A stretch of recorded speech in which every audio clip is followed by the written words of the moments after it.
are settling as Bunbury behind him. That puts us at 82, 49, and 8 on the season, hitting at a 62.5% clip. Back-to-back golden boots. That's 3 in a row for me. 3 too, man. Like, not a dime. That's called being for the people. It's over! The Columbus Crew, 2023 MLS Cup champions!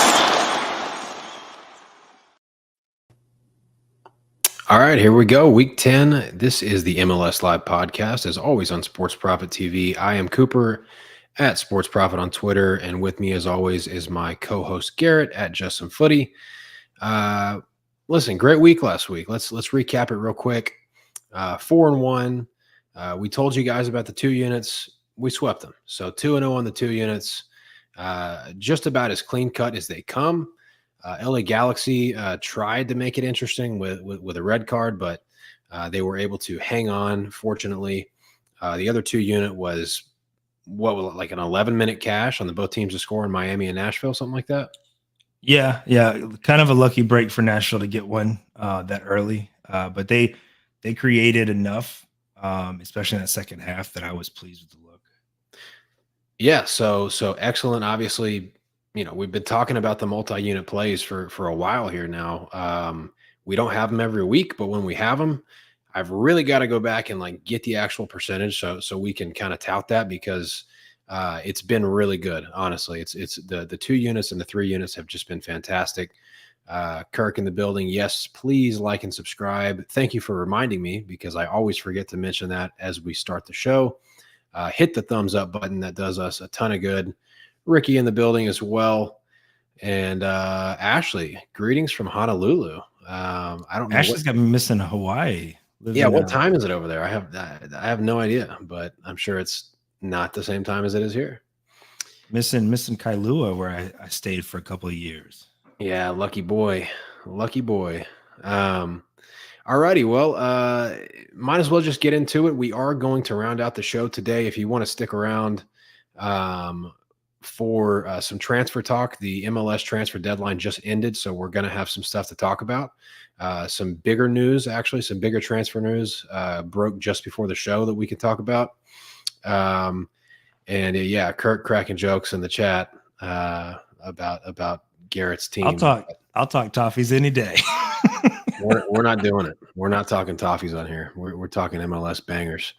But let's jump into it. And somebody mentioned, as we posted the show for today, this exact play that we're talking about to kick off the slate, right? So Austin at home against LA Galaxy, and I'll let you take it away. I mean, this has been an auto play for us, right?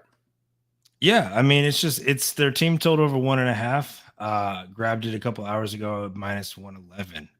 It's just okay. I'll take that. If you're gonna hang that price, it seems like an auto play. It seems super square now, but I'm just gonna keep firing it. The Galaxy have scored 2+ in their last 4 or 5 away games. Galaxy have the best attacking metrics in the league. We've covered that almost every episode, because just about every episode we have some type of bet involving the Galaxy this season so far. Austin have allowed 2+ in 4 of their 5 home games. They're also allowing a league high 17 expected goals against this season. That's tied for first with the LA Galaxy. And so this is why I'm just sitting for their team total. I think the Galaxy have to score 2 to win here. I'm not messing around with that plus money line. Given that defense, it is very hard for me to back a team with a defense like that, even if they can score in bunches.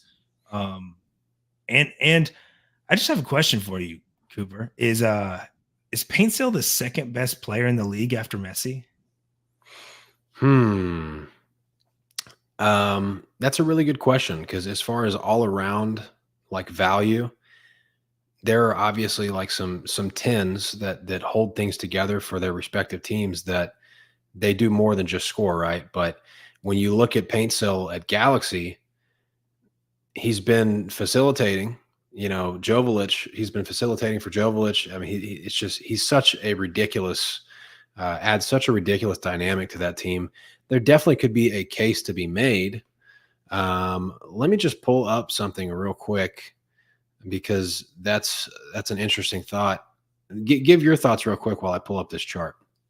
The MLS just does not see guys like Paintsill often. The way he moves into space, his pace to move into that space, it's just he is a deadly combo there. And now I love what the Galaxy have done, where they even have Paintsill and Peck at times on the same side, and they're just overlapping each other. And so you're not going to keep up with that kind of pace when you've got these guys crisscrossing and turning you around. I think there's a good argument to be made that he is the next best player after Messi. It's crazy. I told y'all when this happened, this was going to be my favorite signing of the window. The window's officially closed. Yeah, this is easily going away my favorite signing of the window for any team. Yeah. I mean, I'm pretty much on the same page with you. I'm trying to pull up my goals added here. It's taking some time. Okay, there we go. So this is always an interesting one to look at when you talk about the most valuable players in the league. Is goals added, because it takes into dribbling, fouling, interruption, passing, receiving, shooting, all the good stuff. And right now, no surprise, Messi is towards the top in your goals added category. Benteke has been so ridiculous. Basically his receiving and shooting categories have just been so absurd, and the goals added department, that he's number 1 at 2.81 goals added. Buanga is number 3. And then somebody that's on the exact same team with Paintsill deserves some potential consideration there, and Ricky Push, right? Because he's been so good with those weapons around him. He's turning into a superstar in his own right. So, and they just locked him up to an extension. Yeah, that's fantastic. And that's one of those deals that, somebody comes over from a European top 5 league, and it didn't quite work out where he was a star over there, and it has worked out over here because he was still young enough, still talented enough, and still had some room to grow, right? He'll be back. He'll be back over there. Yeah, he'll be back over there because he sooner or later.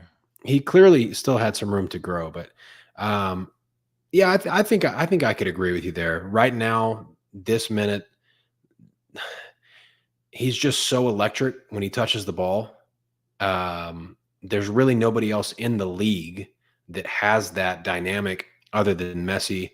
You could make a case for Reynoso in Minnesota, but he's not in the league at the moment, so he doesn't even have a green card. So yeah, I think that's fair. All right, so in regards to this play, Ashley talked about this in the chat. Money, are we looking at money line? She did do a great job grabbing the team total before it moved there. That's a really nice snag at plus money. But I'm with you, man. Like, we're looking at statistically the 2 worst defensive units in the league right here. So I don't have any interest in a money line when you don't necessarily need them to win the game. Obviously, we're expecting goals here. I think that's why, like, they're plus money, because there could be a lot of goals from both sides. So as far as like the sides market, that's just tricky.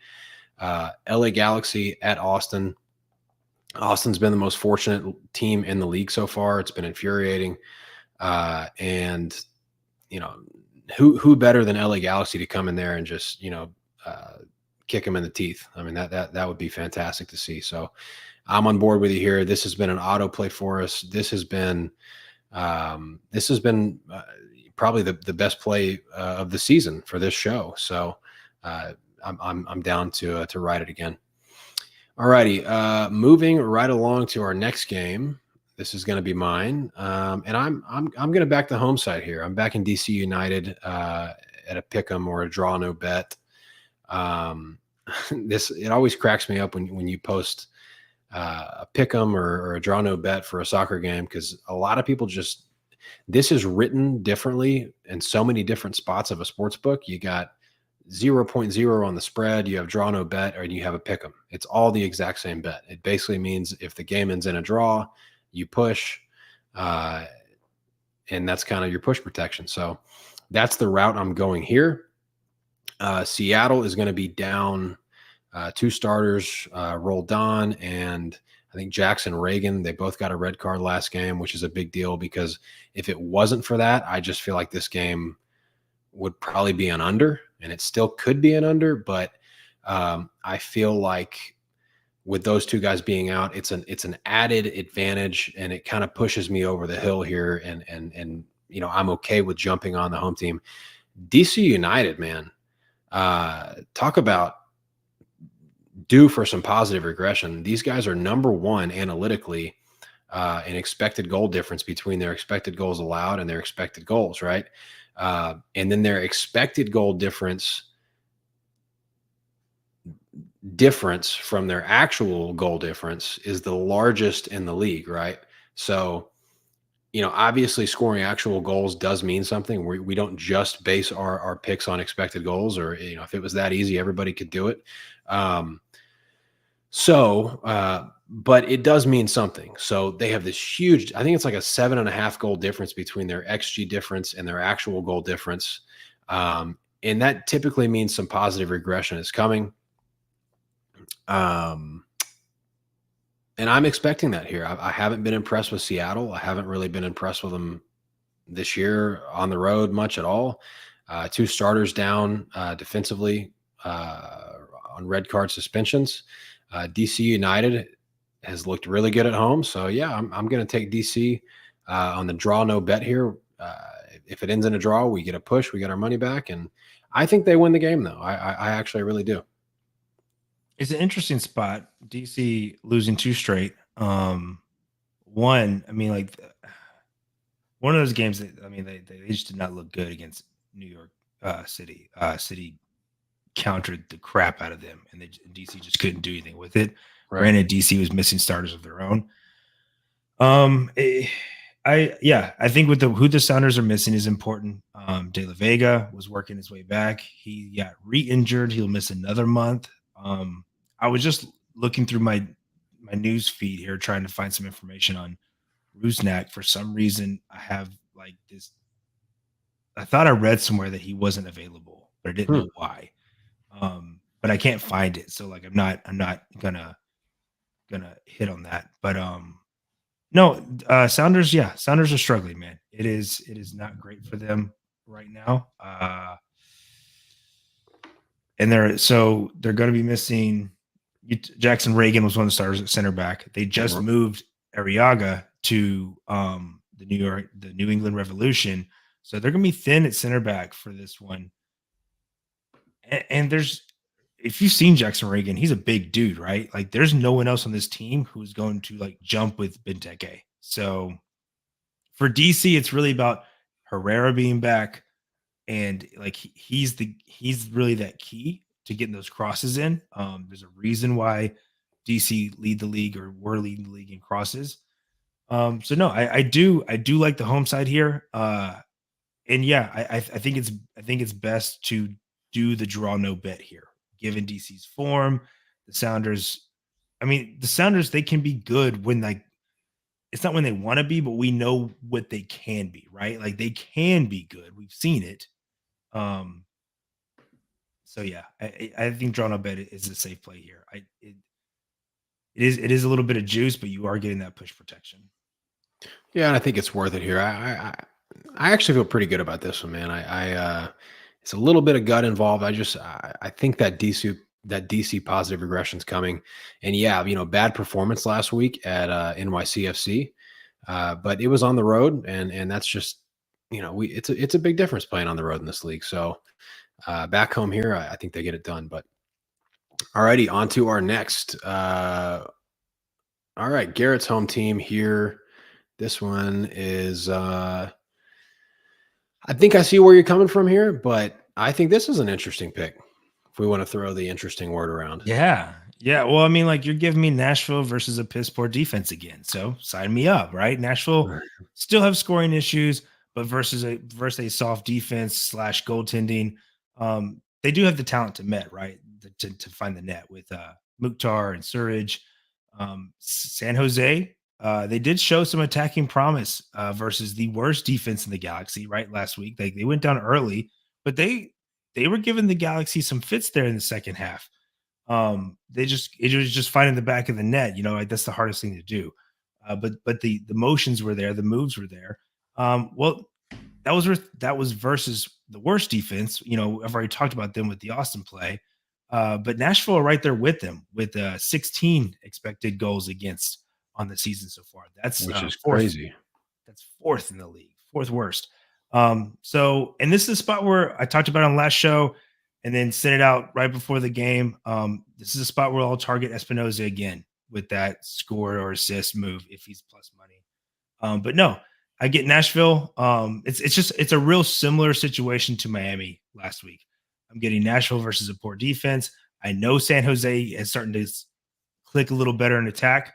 So yeah, this is an easy one for me right now. And so that's why I'm willing to eat the juice for the both teams to score here. Yeah. So I guess the only thing I don't love here is the price. I guess if I was going to nitpick this one, I feel like the price is about right. So, but I know your team. And I know, we both just, which is why this one could end up 1-1, 2-2. Like this game could go in multiple directions for a total, even with two bad defenses.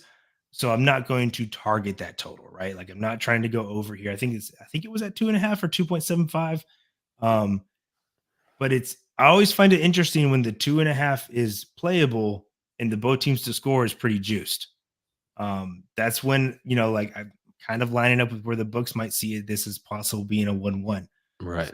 So I'm not going to target a side. I did get some kind of draw tingles from this, but I'm just going to leave it alone. And honestly, like this, we put this in before the news came out that the Quakes GM will be doing the press conference tomorrow and not Lucci, the coach, which probably means that Lucci's out.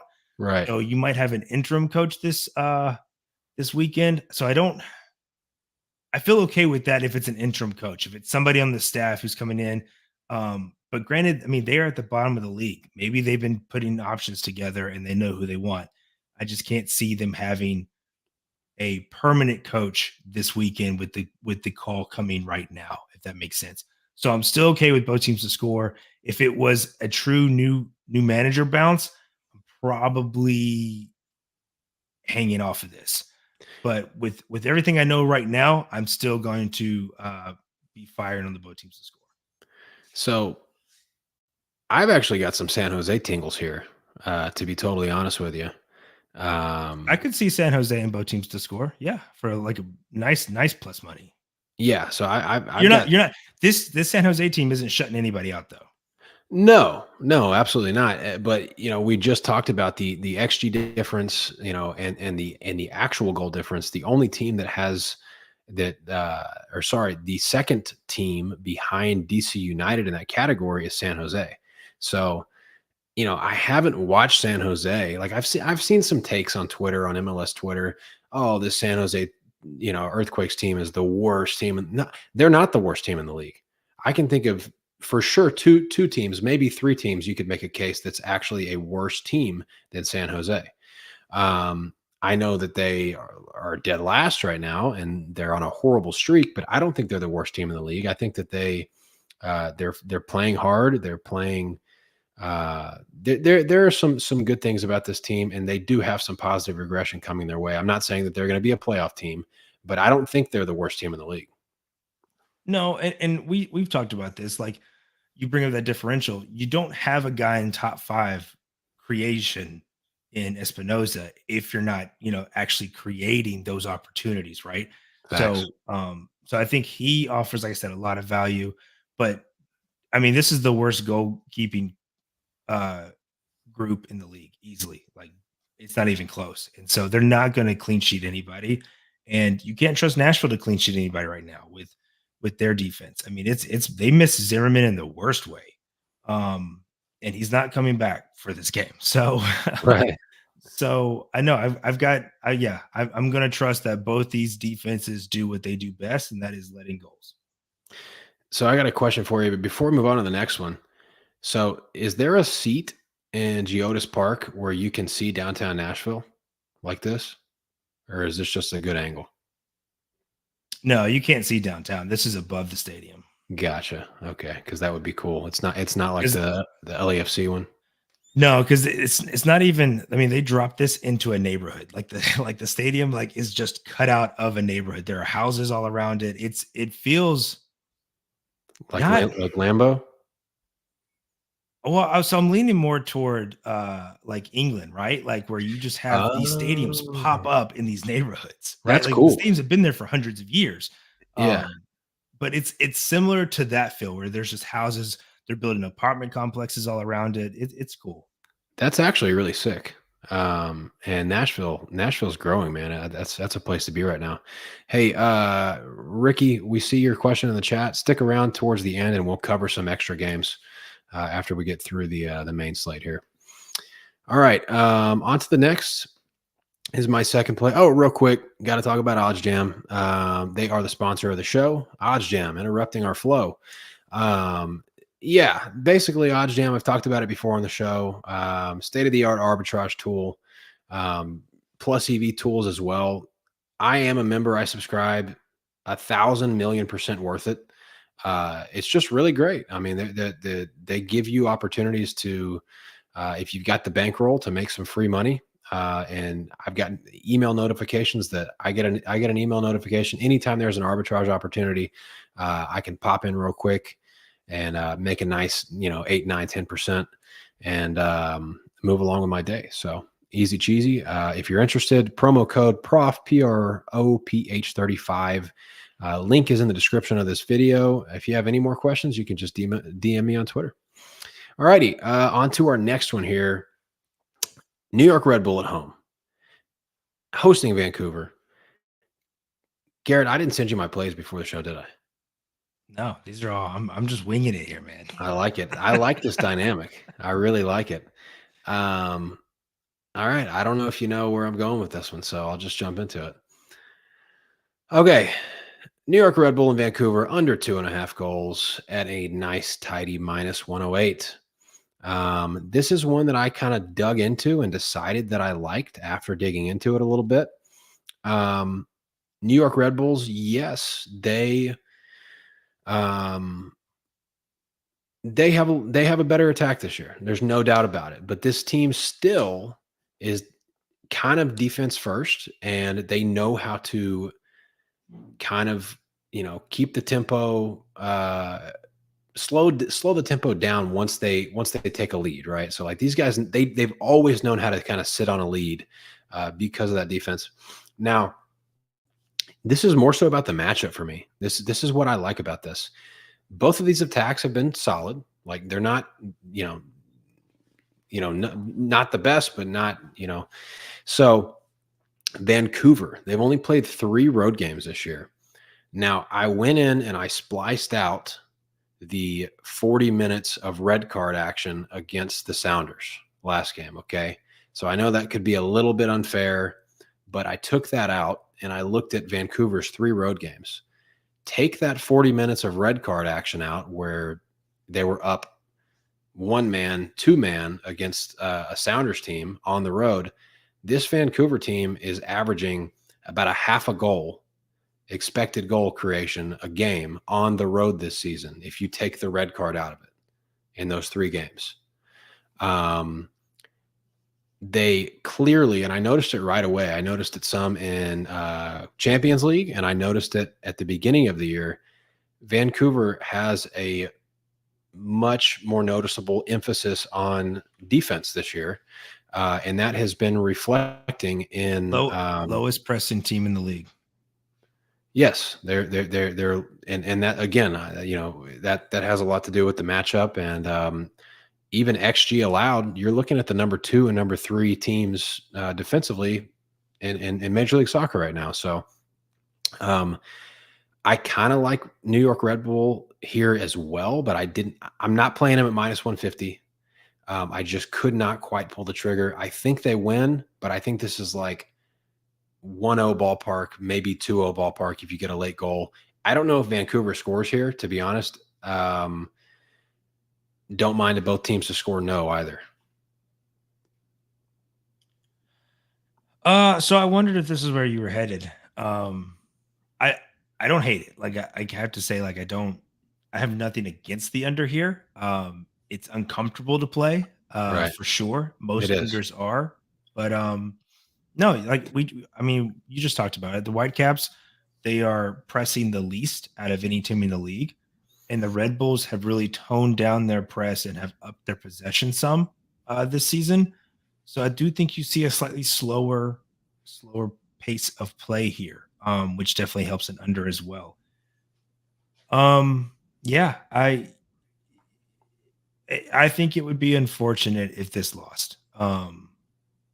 Based on just how these two teams match up, I think this is going to be not an entertaining game, and I think 1-0, maybe 2-0 could be where we see this as a. I batted Red Bulls around the last couple of days to decide if I was going to eat that kind of juice on them, because I do like them at home here with Vancouver having to make the cross country trip. But I decided to stay away, and I agree with you with the under 2.5 here. I think that is the look. I'm not sure. I like the under 2.5 way more than both teams have scored now. Yeah. So, what do we say about unders? You're winning until you're not, right? So that's a positive spin on it. But the two of the futures that we took at the beginning of the year that I'm happiest with right now are LA Galaxy and New York Red Bull. And I know how we feel about LA Galaxy in a playoff run with that defense, but having those two in our back pocket, I think we got Red Bull at 15 or 16 to 1 and Galaxy at like 22 or 24 to 1. So both of those feel pretty nice right now, as far as both are very dangerous teams, right? Yeah, I will say this about this particular matchup. Kubas is suspended for Vancouver, and they always are just a little more vulnerable when he's not in that lineup. So leaning more toward the 2-0 feel now as opposed to the 1-0. That's fair. All righty, on to our next one. And this one is going to be a plus money look from Garrett. So I've been wanting to find a way to back Cincy this season. I still think they're a good team. They are just struggling, which I think we said they're going to take a step back. It's not going to be the same as it was last season, mainly because this team was banking on Bupinza, and I said that is a mistake to have this dude be like your main source of attack. But with that said, I'm going to go with Cincy plus under 3.5 here for plus 155. I'm not eating the juice on Cincy at the money line. I refuse to do that. Under 3.5 gives us some nice plus money here to work with versus the Colorado Rapids. And I like that because you don't often get a pretty playable line for Cincy at home. And so now that I've got one that's just at my juice cutoff, I was like, I want to add some value to it. And I'm really comfortable with the under 3.5 here. That over under for Cincy has gone 1-3 at home so far. And they're still solid defensively at home, only surrendering 2 goals there in the first 4 games at TQL Stadium. None of their league games this season have yet to go over 3.5, in part because of they have a bottom half attack. It's Bupinza and Baird. In fact, Bupinza was benched last match, and it was Kubo and Baird. And just letting Acosta, really their only jobs were to draw center backs out so Acosta could run up the middle. It was kind of weird to watch, actually. But there is a reason why they went out and got Kelsey from Ukraine as an under 22 initiative. We'll get into that later. Colorado's defense has been fine this season, but still worse than Cincy. And they seem to be defying the odds statistically to me right now. Their over under is 3-1 on the road, 3 overs and 1 under. But I'll fade that here with Cincinnati, and I expect Cincinnati to get all 3 points. I can't see Colorado getting maybe more than 1 goal. This is one similar to your Red Bulls Vancouver look. This is one that felt like 1-0, 2-0. And then I went ahead and just bumped up 3.5 to cover some kind of 2-1 nonsense. And since he still gets out of there with 3 points. I like it. Is Bupinza in trouble or working back from an injury? Because he just got benched. He's been awful. Like okay. Been bad. So is he starting here or we don't know? I would assume he starts here, but there's no knowing. He was benched. It wasn't an injury last week. Yeah, he's very Balotelli He's a in a lot of nutcase. ways. Yeah, he is. Okay, cool. Well, yeah. So we will, as always, recap the whole official card at the end of the show. But let's talk transfer deadline for a sec here. We mentioned it earlier. Arriaga has been sent to the New England Revolution from the Seattle Sounders. This is obviously like, I didn't look and see what Seattle got out of this, but man, like the Revs needed this, right? Like this. This was, I mean, I don't know. I feel like Arriaga's been like on the trade block or in trade rumors for like 3 seasons now. Gotcha. And so they finally ship him out, but he's only played like 600 minutes for the Sounders over the last 2 years. He's 29. Yeah, this is a good move for Revs because what do you have really to lose? Like they've benched Romney and they've made Romney available. He's had some kind of falling out between him and the coach, and so this I expect Arriaga to just be playing starting this weekend. But he's not. This is for other teams. This would be a death piece. For the Revs, they're getting a starter in their case, which is good for them, and then speaks to that 11 as it is. So, yeah, it's fine for the Revs. This doesn't really like do a lot to me. Like I said, Arriaga's fine. For every good play he makes, it feels like he makes a bonehead play.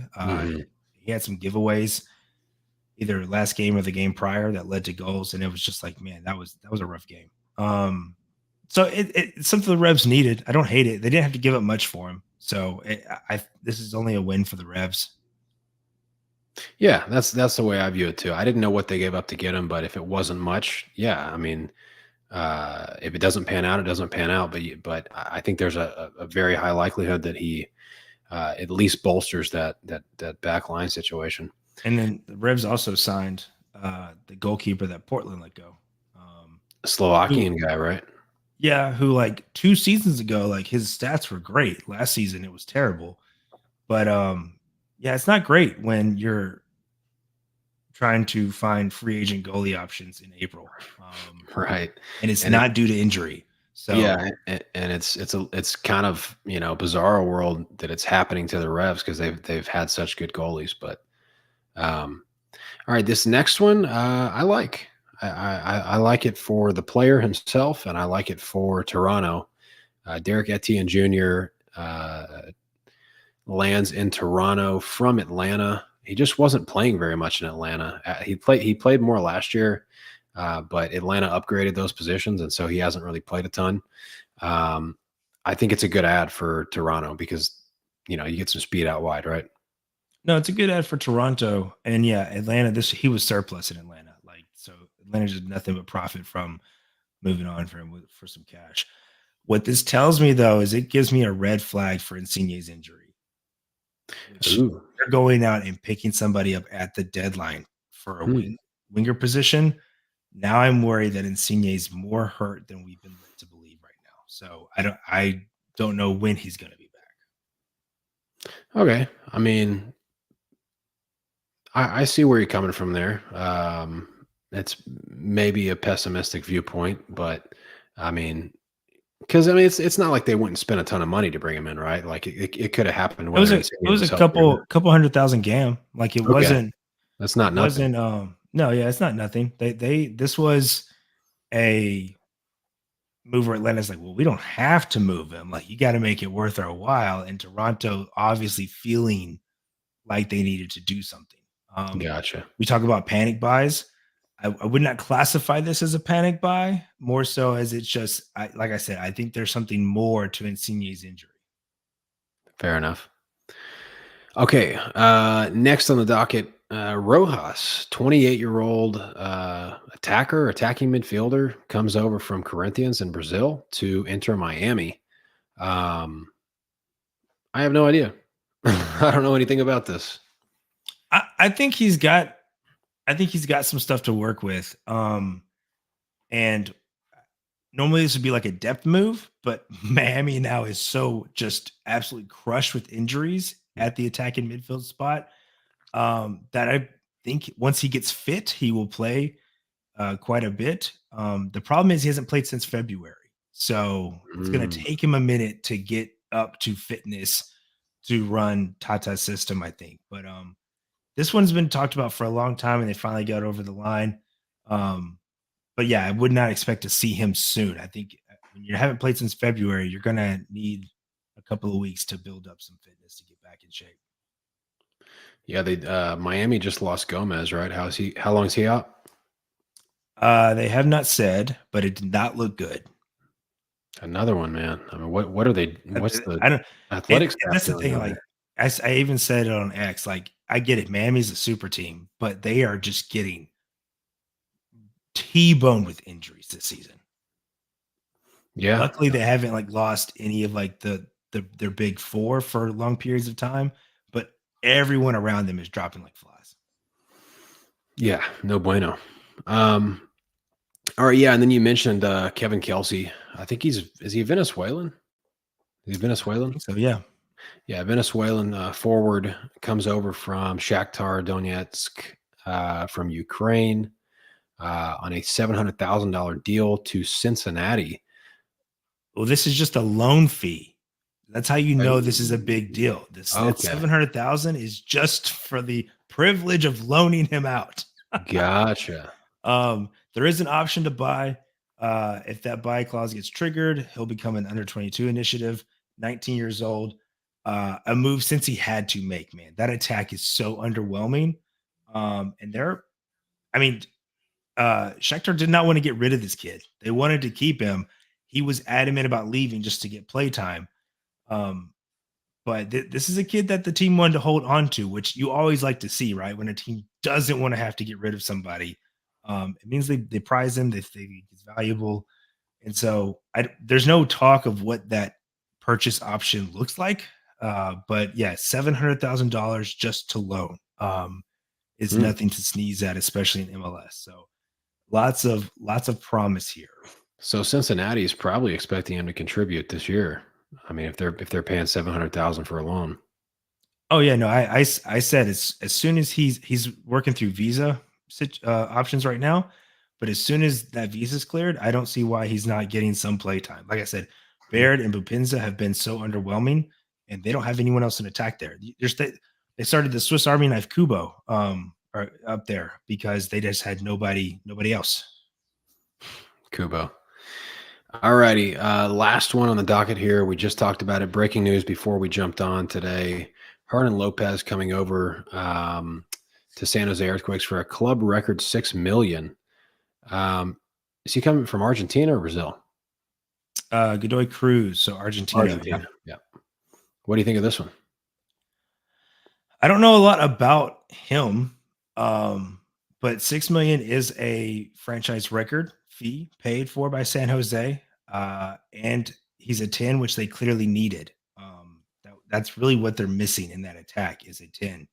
I know Bobasi isn't looking great this year, but there are worse 9 options around the league starting than a Bobasi that's a hill I'll die on. And I think they've got most of the wings covered. They didn't need somebody to pull the strings. He's 23 coming out of Argentina. However, Godoy Cruz do churn out pretty good prospects. So I like the profile and the portfolio right now. One thing MLS does really well typically is 10s. They tend to get their 10s right. So I'm excited about this. I think this is what the team needed, and they spent money to get it. We'll see where they end up at the end of the year. You know, it's not great when you're coming in with your arm tied behind your back, being in last place. So, right on. Cool. Okay, we will round it out here and run through our picks one more time to start the show. LA Galaxy team total over 1.5. I don't know if it's lost one time this year, so that not to jinx it, knock on wood, but once. Oh, because of the monsoon. Yeah. I remember. Yeah, that was dumb. Second play, DC United, draw no bet or pick 'em at a -136. Third play, Nashville San Jose Earthquakes. Both teams to score at -140. New York Red Bull and Vancouver under 2.5. Get ready to sweat because it could be a little sweaty, but let's bring it home. And then last one, a nice plus money look here. Cincinnati money line plus under 3.5 goals at +155. And that is the card.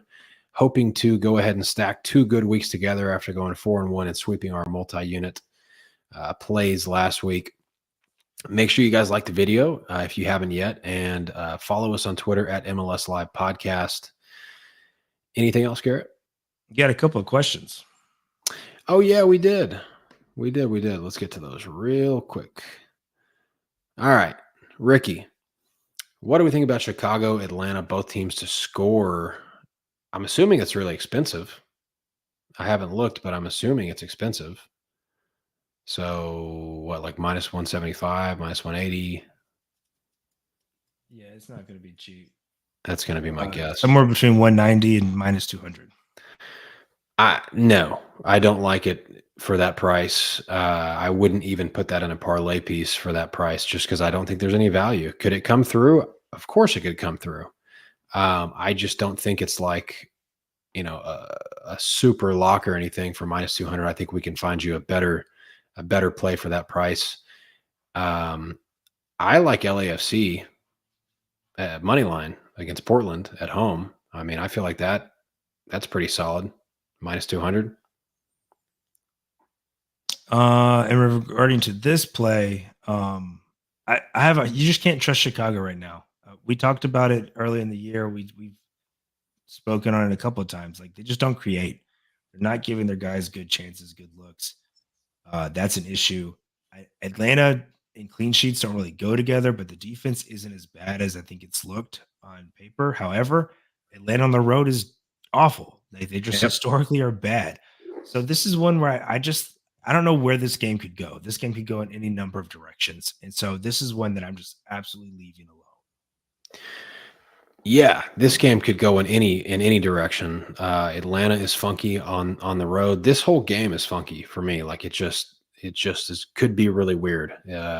Could come home for you, and it could just be a total stinker. So I mean, I will say the Fire are only +115. So like, they're expecting a bounce back spot, right? After just getting blanked, what was it, 4-0 at home? I mean, that was embarrassing. So yeah, if anything, this might be a chance for the Fire to bounce back. But I don't want to trust this team, man. They're not good. Yeah, weird spot for sure. You have any other parlay pieces off the top of your head that you like? Oh, I looked. I wrote one down, I think. Let me see if I can track it down. LFC did stick out to me. Although with it being Portland, and I think them winning and their team total over 1.5, I think is around the same price.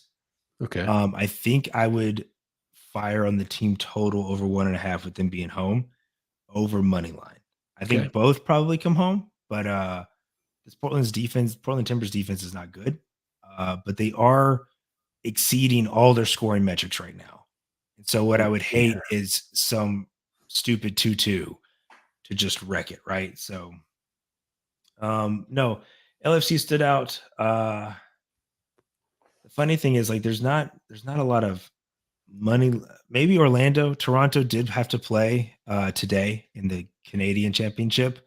Yeah. And they ran out a rotated lineup, but a couple of starters in there.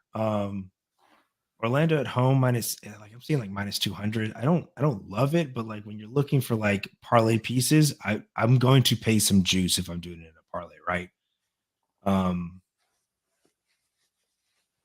Yeah, that's I don't want the Crew. They just won tonight at home. They're going to play at home with Montreal and then go to Monterey midweek next week. So I'm not laying the Crew really anything. I just want to avoid that. That was a huge win for them. Yeah. And I'll just leave it alone. Yeah, something like, I don't know, man. As far as a parlay piece, LAFC. I mean, I'll have some other ones, but it's set up right now to where I think you can grab a couple of teams to score one. Like if you're just looking for one parlay piece, I think you can find some clubs in the -3 to -500 range just to net one. And you're only playing that if you like another play a lot and it's just outside of your juice range, right? And so you just want to drop it down just enough to where you're comfortable playing it. That's more what this weekend looks like for me right now. Is I'll probably be trying to find a couple of legs with a team to score one in a situation I really like. Yeah, I'm right there with you. I would say LAFC just because I'm kind of viewing that situation with Portland where, they've scored 2 or 3 goals on 0.52 XG like 2 or 3 times this year. I just don't really see that continuing. I know they have some talent, and it's West Coast to West Coast, so you're not getting the West Coast bump that you would be getting otherwise if it was somebody coming from, the Midwest or something to LAFC. But yeah, it's a tough week for parlay pieces as far as pairings. What else did we have? Do we have any other questions? Somebody said Acosta to score or assist, and there's just no way that's playable. Oh, that's what Jacob was asking. Oh, okay. I mean, like I know some books won't even offer this line because he is the team. So like and if it is offered, it's going to be so juiced, you just can't play this. What, like -200? Yeah, it'll be something like that. I mean, like it is the Mukhtar effect, right? Like even now, he's been on a drought for how long? And even now, books won't offer Mukhtar to score or assist because they know that he last year accounted for 70% of their goals. So like Acosta is the same thing, man. Acosta, it all revolves around him. He is a part of it all. And so if you find this line and it's playable, sure, have at it. I just don't think it's going to be a playable price anywhere. That's fair. All righty, guys. We're going to wrap it up, and best of luck if you're tailing. Let's put another great weekend together. Thanks for tuning in, as always. Thanks for hitting the thumbs up. Make sure you're subscribing, and we will see you guys next week. Best of luck.